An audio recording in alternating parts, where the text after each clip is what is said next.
Welcome to Romans 1 and Real Freedom. Romans 8:1 is the doorway into the whole chapter. Therefore, there is now no condemnation for those who are in Christ Jesus. The first thing to notice is that Paul does not start Romans 8 by saying, there is now no struggle. He doesn't say, there is now no temptation. He doesn't say, there is now no need to obey. He does say, there is now no condemnation. That matters.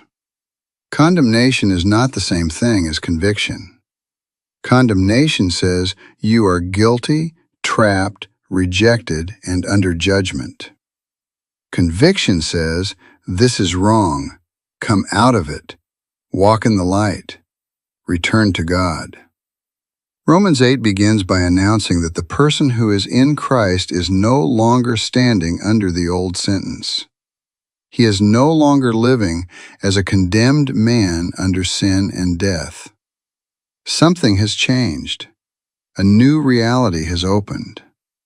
But again, we have to keep our controlling principle in place. The words describe reality if the reality exists. Paul says there is no condemnation for those who are in Christ Jesus. That phrase is important. He is not making a blanket statement over everyone in every condition. He is describing a person who is actually in Christ, a person who has entered the new life, the new relationship, the new sphere of the Spirit. And being in Christ is not a bare status, but a description of a person who, above all else, has allegiance to Christ, obeys Him, loves what He loves, and promotes the values of His kingdom. So, Romans 8:1 is not saying, you have a legal slogan now, so nothing matters. It is saying, if you are in Christ, you are no longer living under the old rule of condemnation. You are no longer trapped in the old life of sin, fear, guilt, and death. You have been brought into a new reality where freedom is possible. That is why verse 1 has to be read with verse 2. For the law of the Spirit of life in Christ Jesus has set you free from the law of sin and death. Paul is not just saying, God no longer condemns you on paper. He is saying there is a new power, a new life, a new governing reality at work in Christ. The Spirit of life has set you free. That is huge. A lot of people read no condemnation as if Paul is only talking about a changed courtroom status. But Paul immediately explains it in terms of liberation. The problem was not only guilt, the problem was bondage. Sin and death ruled. Fear ruled. The flesh ruled. But now, in Christ, the Spirit brings a different kind of life. So Romans 8:1 is not meant to make people passive. It is meant to make them free. Not free to sin, free from sin. Not free to ignore God, free to finally live with God. Not free from reality, free to live properly within reality. That is why this verse connects so strongly to what we just discussed about fear. Condemnation creates fear.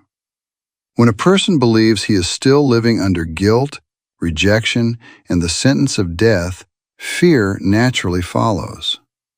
And fear creates slavery. It produces hiding, self-protection, resentment, and despair. A person who thinks God is only standing over him as judge may obey outwardly for a while, but inwardly he is still afraid. He is not healed. He is not free. He is not relating to God as Father. But Paul says that is not the Christian position. Romans 8 does not begin with terror. It begins with freedom. There is therefore now no condemnation for those who are in Christ Jesus. That means the person in Christ does not have to live under the terror of rejection. He does not have to hide from God.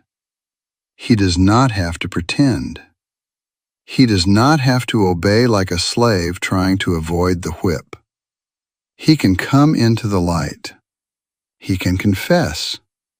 He can be corrected. He can be led. He can learn to walk by the Spirit.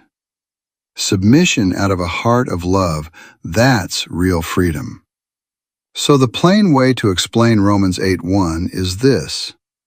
If you are in Christ, God is not relating to you as a condemned enemy. He is calling you out of the old life and into the life of the Spirit. You do not have to live under fear, guilt, and slavery anymore. But that freedom is not a fake label. It belongs to those who are actually in Christ, walking into the new reality Paul is about to describe. Romans 8:1 is not the end of the chapter. It is the beginning. Paul is about to explain what no condemnation looks like in real life. It looks like freedom from the law of sin and death. It looks like walking according to the Spirit. It looks like putting to death the deeds of the body. It looks like being led by the Spirit. It looks like crying, Abba, Father. It looks like suffering with Christ and waiting for the redemption of the body. So we should not rip verse 1 out of the chapter and turn it into a slogan. No condemnation is the doorway into Spirit-led freedom. It is not permission to remain in bondage.